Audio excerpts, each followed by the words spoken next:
Hello friends, कैसे हैं आप सब। तो लीजिए, हो गया एक बहुत बड़ा सा बवाल। अरे बाप रे, क्या बवाल हो गया।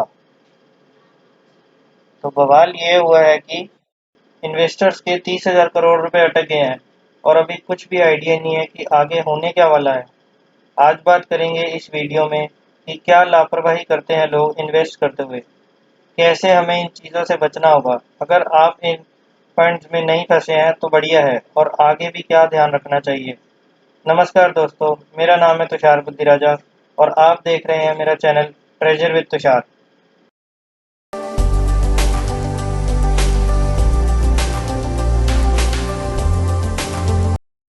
सबसे पहले मैं आपको ये बताना चाहूँगा कि ये क्रेडिट रिस्क फंड होते क्या हैं।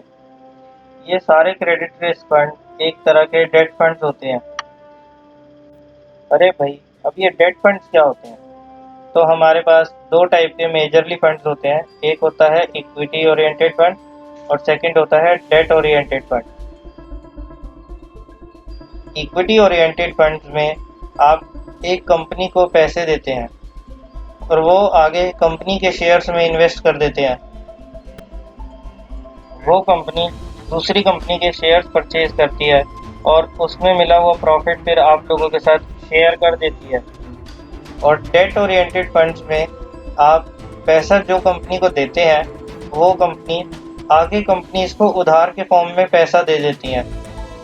यानी कि वो आगे कंपनीज को लोन प्रोवाइड करती हैं और ना कि इन्वेस्ट करती हैं, और वहाँ से मिला हुआ इंटरेस्ट रेट आप लोगों के साथ शेयर करते हैं। हम लोग कहाँ पर सकते हैं, इसके बारे में आज हम बात करेंगे बहुत ही बेसिक लैंग्वेज में, ताकि सबको ये बात अच्छे से समझ आ जाए। डेट फंड्स में क्यों लगाते हैं? क्योंकि हमें लगता है कि उसमें फिक्स रिटर्न है। जब हम पैसे किसी को उधार देते हैं तो उसके बदले में हमें ब्याज मिलता है। एक तो ब्याज दर फिक्स होती है, वो नॉर्मली एफडी से ज़्यादा ही होता है, जबकि इक्विटी में फिक्स रिटर्न की बात ही नहीं हो सकती। अब डेट फंड में भी कई टाइप के फंड्स होते हैं, जिसमें से एक फंड होता है क्रेडिट रिस्क फंड। ये क्रेडिट रिस्क फंड में क्या करते हैं?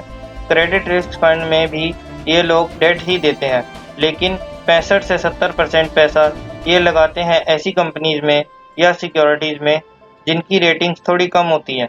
ये पता, ये उस टाइप की बात हो जाती है जैसे आप उधार दे रहे हैं उन लोगों को जहाँ से आपको डाउट है कि आपका पैसा आएगा ही नहीं। अगर आपको बोला जाए कि भाई आप मिस्टर ABC को पैसे दे दो, लेकिन कोई गारंटी नहीं है कि वहाँ से पैसा आएगा, तो क्या आप उस पर्सन को पैसा देंगे? तो the answer is no, never. But जब ये क्रेडिट रिस्क वाले फंड बेचे जाते हैं, तब ये बोला जाता है कि ठीक है, इनकी सेफ्टी थोड़ी कम है, बट आपको 2% ज़्यादा रिटर्न भी तो मिलेगा ना। तब हम सब लोग बिना आगे पीछे का सोचे समझे बस रिटर्न वर्ड पर फोकस करते हैं कि हाँ भाई, मेरे को तो रिटर्न ज़्यादा मिलेगा ना, वो भी 2%।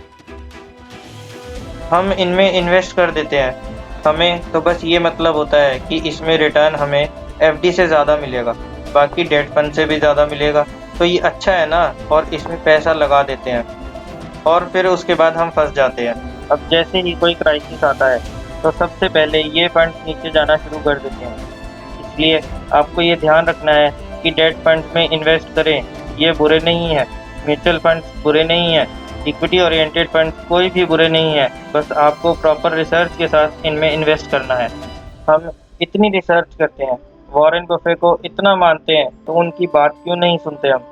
उनका पहला रूल है कि नेवर लूज योर कैपिटल, और उनका सेकंड रूल है डोंट फॉरगेट रूल नंबर 1। अपने कैपिटल के साथ हमें कभी भी रिस्क नहीं लेना है, और हम यही गलती करते हैं। ये जो 2% का लालच है ना, इस 2% के लालच के चक्कर में हम अपनी कैपिटल को दांव पर लगा देते हैं और हमें फिर नुकसान झेलना पड़ता है।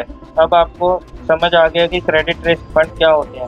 अब कौन सी कंपनी ने अपने कितने क्रेडिट रिस्क फंड बंद कर दिए हैं? आपकी स्क्रीन पर आपको 6 फंड नज़र आ रहे होंगे फ्रैंकलिन टेम्पल्टन इंडिया के, जो हाल ही में बंद कर दिए गए हैं। इस कंपनी ने अपने इन 6 फंड्स को वाइंड अप कर दिया है, यानी ये फंड लॉकडाउन हो गए हैं। अब इन फंड्स के अंदर ना कोई अंदर आ सकता है और ना ही कोई बाहर जा सकता है। मतलब कि अब इसमें ना कोई इन्वेस्टर इन्वेस्ट कर सकता है, और ना पुराने इन्वेस्टर्स अपना पैसा निकाल सकते हैं, यानी ना ही वो रिडीम कर सकते हैं। आपके जितने भी पैसे इन 6 फंड्स में हैं वो अब लॉक हो गए हैं। तो अब क्या उसमें से पैसा कभी वापस मिलेगा? तो इसका आंसर कोई नहीं दे सकता। जिन लोगों को इन 6 फंड्स का पैसा उधार दिया था वो वापस करते हैं तो शायद इसका पैसा इन्वेस्टर्स में बांट दिया जाए, या फिर इनके जो उधारी के पेपर्स हैं वो बिक जाएंगे तो कुछ पैसा शायद वापस आ जाए। बट ये सब अनसर्टेन है।